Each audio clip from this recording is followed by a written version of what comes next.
Unwaith mae Bangor wedi ennill yma ar y bel fyw yn y 4 cynnig dwytha yn y gyngrair. Ond mae'r elyniaeth rhwng y ddau glwb yn parhau ac mae gan Rhyl a Bangor record dda rhyngddyn nhw ddiweddar. Un gêm sydd wedi cholli mewn 12. Mi allai fod yn agos iawn braw yma.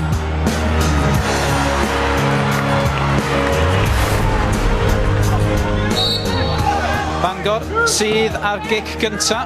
Mae nhw 5 safle yn is na'r Rhyl yn y tabl, ond mae record ddiweddar nhw yn well na record ddiweddar i'w gwrthwynebu nhw.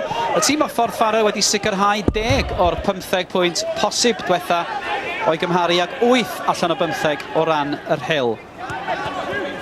A dyna Paul O'Neill, amddiffynwr yr Rhyl ar y fainc oedd O'Neill i fod y pnawn yma, ond mae o'n hym yr Rhyl ar ôl i cael ryffa oedd i fod yn y tîm a nafu i ben glin wrth gynhesu cyn y gêm. Ac roedd O'Neill yn hym Bangor y tro diwetha iddyn nhw guro yr Rhyl yma yn Belfyw Ismawil.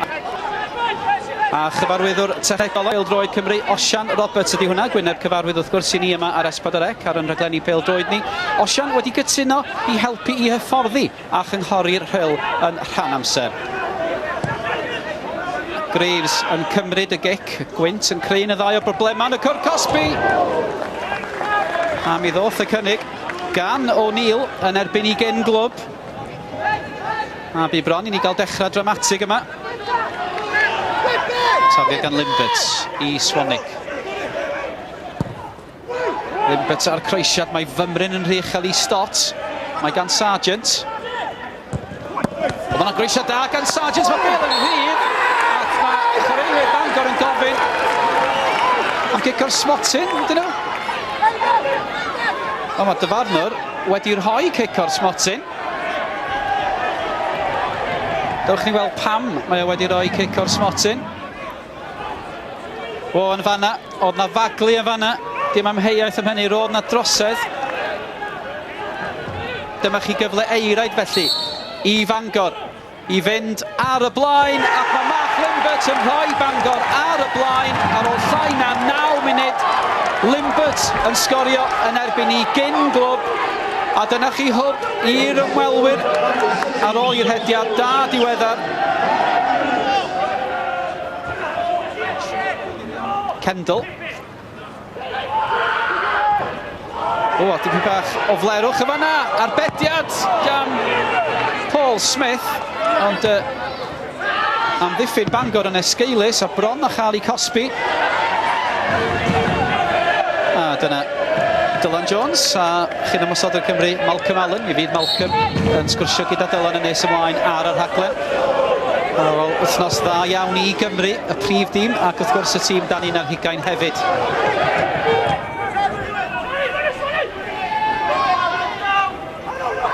Gwaith da gan Moran. Moran ar cynnig, o, dyna chi arbediad gan Smith. Arbediad ar ferchog gan golwr Bangor, Paul Smith. I rwystro Andy Moran.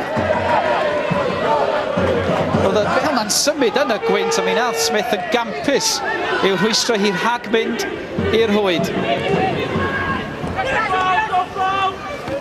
Davies ar peniad, gwaith da gan y fo, mae'r bel di cyrraedd Sargent, mae Sargent di cyrraedd hold. Sargent yn rhoi Bangor yn hellach ar y blaen. Wel, wir Christian Sargent, gynt o geicona. A ni na rwan efo rhyw 7 munud tan yr egwyl yn dyblu mantais Bangor alla Lee Kendall wneud dim yn y gôl. Ac mae rwan yn yr Rhyl dim, Bangor 2. Sgiliau hyfryd gan Sargent, a Sargent yn rhoi Bangor ymhellach ar y blaen. Dim ond i drydydd gôl ers ymuno ar clwb o geicona. Ond thybed pa mor bwysig fydd y gôl hon yng nghyd-destun y tymor.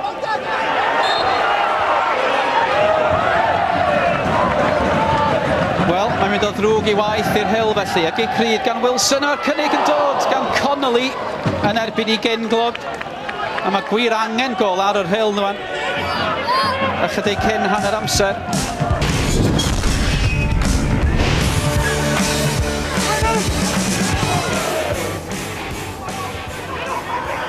Bron i 3 munud i mynd yn yr ail hanner. Efo chi gyfle falle i'r Rhyl. A mae'r cynnig gan Hunt. Ond roedd Smith yn ddiogel.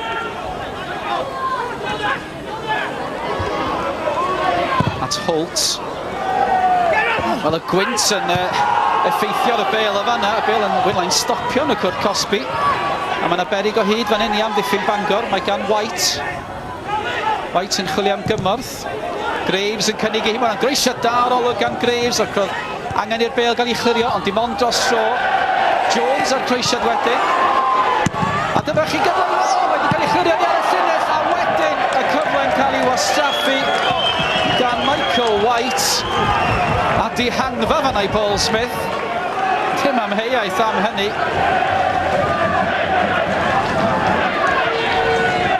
Craig Jones, di llwyddo i dwyllo Beatty, mae'n dal i fynd, mae hwnna'n rediad da gan Jones, ar croeso ddo, mae ran ddim yn llwyddo i gyffwrdd y bêl. Neu fel arall, dos bosib y bydda'r Rhyl wedi sgorio. Bron i 20 munud i mynd yn yr ail hanner. Rhyl sydd wedi rheoli yr ail hanner. Ond wedi methu a sgorio hyd yn hyn. Ond dyma chi gyfle i Connolly. Mae dod ar y bar, bydd oddi ar Johnson am ddiffynwr Bangor. A dyna'r agosa eto at gol gan yr Rhyl. Jones rwan. A mae mewn. Mae'r Rhyl yn ôl yn y gêm. Lee Hunt ar peniad. Pwy arall on Hunt yn erbyn i Gainglwm yn sgorio ei drydedd gol ar 10 y tymor yma i chweched yn y gyngrair. Fi'n siŵr bod Osian Roberts yn hapusach erbyn hyn. Y croesiad gan Craig Jones a'r peniad yn un hyfryd gan Hunt. Ac efo llai na 5 munud ar hugain ar ôl, mae Hunt yn rhoi llygedyn o obaith i'r Rhyl. Mae'n Connolly. Cyffyriad hyfryd gan Hunt i Connolly. Connolly ceisio taro'r bêl nôl i Hunt. Oedd yn gofyn gormod gan y fan. Oedd Hunt yn hwyr y fanna ar y golwr Paul Smith. O, mae Smith yn gwingo mewn poen. Rwan ta, be mae'r dyfarnwr yn mynd i wneud fan hyn? Chwarae peryglis gan Lee Hunt. Dyna ni'r digwyddiad unwaith eto. Oedd y bêl yn nwylo Smith. Mae Hunt yn ceisio chwerthin am y peth, ond roedd hwnna'n drysgol iawn gan Hunt. Rwan ta, beth fydd penderfyniad y dyfarnwr? Mae o yn gerdyn coch i Lee Hunt. Mae rhai o chwaraewyr eraill yr Rhyl yn cwyno, ond 8 munud yn unig ar ôl i Hunt sgorio i'r Rhyl, mae'n cael ei ddanfon o'r maes, a dwi'n meddwl y gall iddo gwyno ynglŷn â hynny.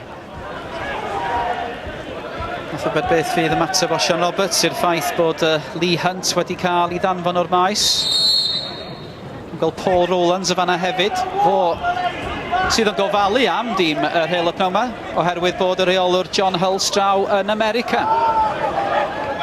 O'Neill yn ennill y peniad, Connolly wedyn.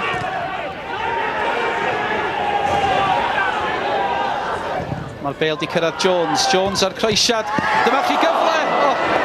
Ond mi ddoth i, dwi'n meddwl, oddi ar un o chwaraewyr Bangor, Johnson efallai.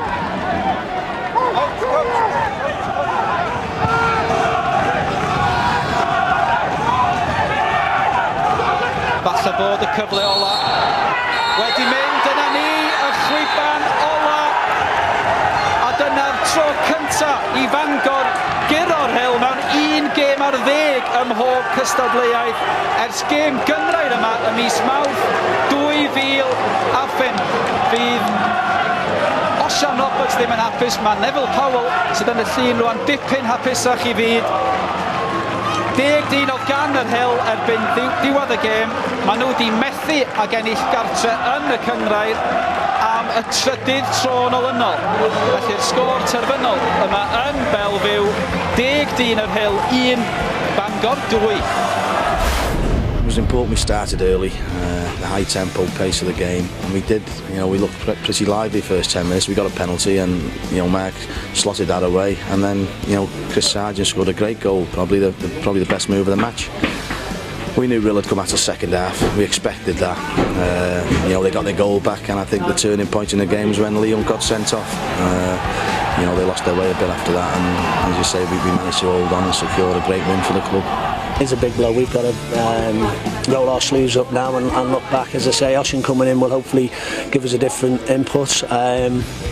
But it was a long way, you know. We're not even into December yet, and we talk about leagues and whatever. I don't know how the other results went on today, but we just wait and see. But I've always said it's up to ourselves to win this league, and don't wait for other people to give us it, you know.